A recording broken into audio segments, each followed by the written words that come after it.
এখন আমরা এসেছি দীঘার অন্যতম আকর্ষণ এবং বর্তমানে প্রধান আকর্ষণ এই জগন্নাথ ধামে।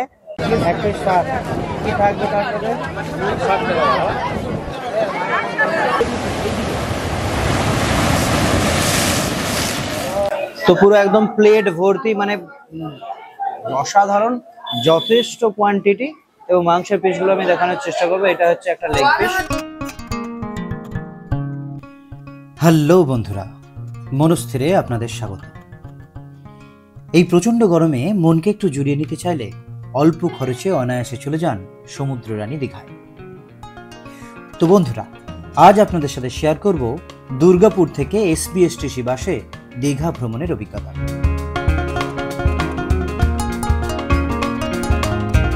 সঙ্গে থাকছে সারা রাতের ভ্রমণ জার্নি, খাওয়া দাওয়া, হই হুল্লোড়, অনেক কিছু।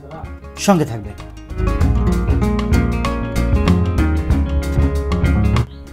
বরাবরের মতোই আমরা আমাদের মার্সিডিজ নিয়ে জার্নিটা শুরু করছি মানকর স্টেশন যাওয়ার উদ্দেশ্যে।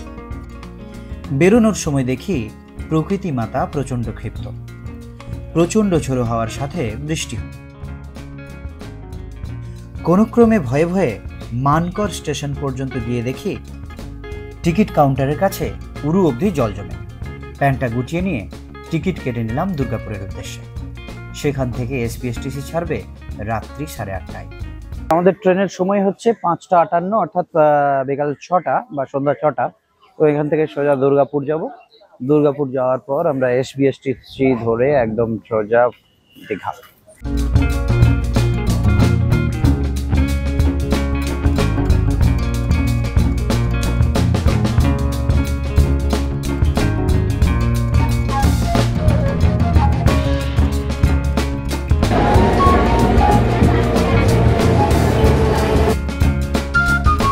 এবারে রাত হয়ে গেছে আর আমরা চলে এসেছি দুর্গাপুর রেলওয়ে স্টেশন। বৃষ্টি হচ্ছে, হ্যাঁ, আকাশে বিদ্যুৎ চমকাচ্ছে না। আমরা এই এখন থেকে চলে যাব এসবিএসটিসির দিকে, যেখান থেকে আমাদের দীঘা যাওয়ার যাত্রা শুরু হবে।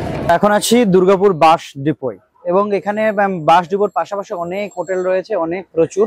তার মধ্যে আমরা একটা হোটেলে এলাম, টিপটপ খাবার, ভেজ অ্যান্ড নন ভেজ। ওকে, তো আমরা যেহেতু আমরা এখানে নিজেদের খাবার এনেছি, তাই ওনারা এতটাই ভালো যে ডাকলেন, বললেন আমাদের এখানে বসে খেয়ে নাও, কোনো ব্যাপার নেই।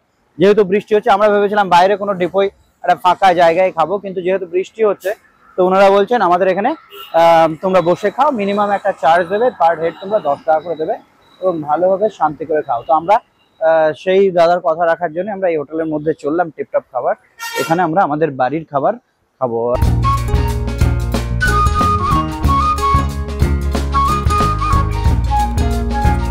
তো আমরা বাড়ি থেকে কি কি খাবার এনেছি আমরা এটুকু আপনাদেরকে বলছি। দেখুন, পরোটা আছে, চিলি চিকেন, পরোটা আছে, চিলি চিকেন আছে। ওকে, এইদিকে আছে পোলাও, হ্যাঁ, উইথ চিকেন কষা।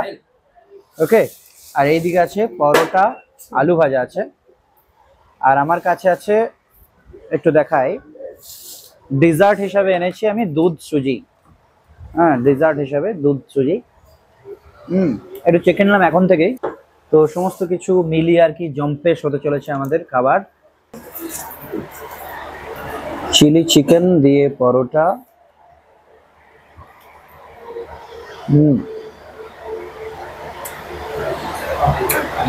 Just out of the world. আপনি চাইলে হোটেলে খেতেই পারেন, কিন্তু আমরা যেহেতু অনেকজন এসেছি এবং ঘরের সুস্বাদু ডেলিশিয়াস খাবার খাবো বলে আমরা বাড়ি থেকে খাবার এনেছি এবং সেই মতো আমরা এই হোটেলে বসেই খাচ্ছি। আপনাদেরকে যেমনটা বললাম, just out of the world. বন্ধুরা, আমরা তাহলে খেয়ে নিয়ে বাসে আপনাদের সাথে দেখা হচ্ছে।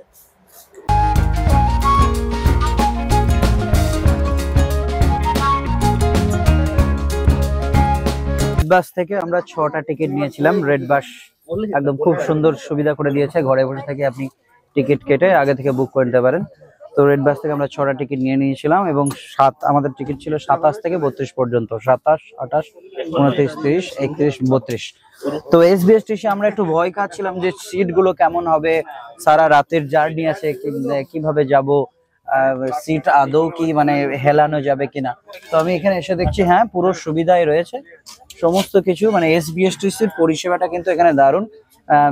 দূর দূরপাল্লার যে গাড়িগুলো যায় সেখানে সিটটা খুব ম্যাটার করে, সিটে আপনি কমফোর্ট হয়ে যাচ্ছেন কিনা সেটা কিন্তু একদম গুরুত্বপূর্ণ বিষয়। তো এখানে এসে দেখলাম সিটের অ্যাডজাস্টমেন্ট একদম অসাধারণ, অসম্ভব সুন্দর। আমি আরাম করে এখানে একদম হেলে দুলে ঘুমিয়ে ঘুমিয়ে যেতে পারি, এখানে কোনো ব্যাপার নেই। আর আমার সহযাত্রী যারা রয়েছে আমার সাথে আমি তাদেরকে একটু দেখাবো এবং তাদের সিট যে এগুলো আপনি দেখুন, এই যে ওকে এই দেখুন একদম শুয়ে যাচ্ছে মনে হচ্ছে যেন। এসবিএসটিসি সরকারি বাস পরিষেবা, যেটা নিয়ে একটু মানে ভয় পাচ্ছিলাম আমরা, কিন্তু সেটা যা হোক এখানে এসে বেশ ভালোই লাগছে।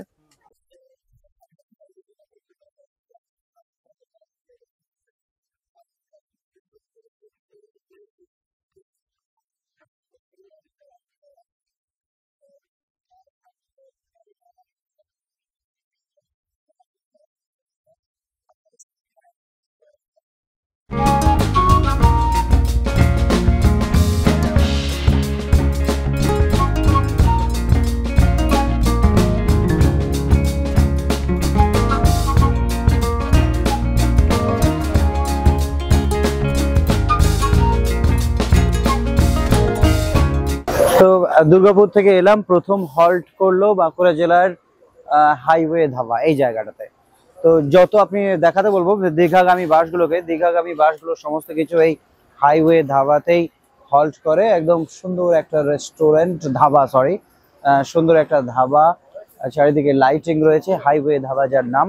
এখানে অনেকগুলো বাস আমি দেখলাম, আমাদের বাস সহ ইনক্লুডিং অনেক বাস এখানে হল্ট করেছে। এখানে খাওয়া দাওয়া করবে, খাওয়া দাওয়া করার পর একটা নির্দিষ্ট সময় পর আবার বাসগুলো ছেড়ে দেওয়া হবে।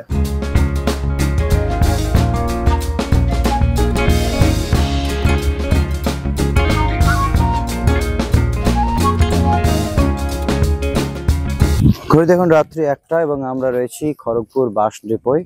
আমি একবার দেখাতে বলবো, এখানে 10 মিনিটের জন্য হল্ট করেছে। আমরা একটু চাটা খেয়ে নেবো এই জায়গাটাতে। প্রচন্ড ঘুম ঘুম ভাব ধরেছিল, বাসটা একদম ঘুমিয়ে গেছিলাম।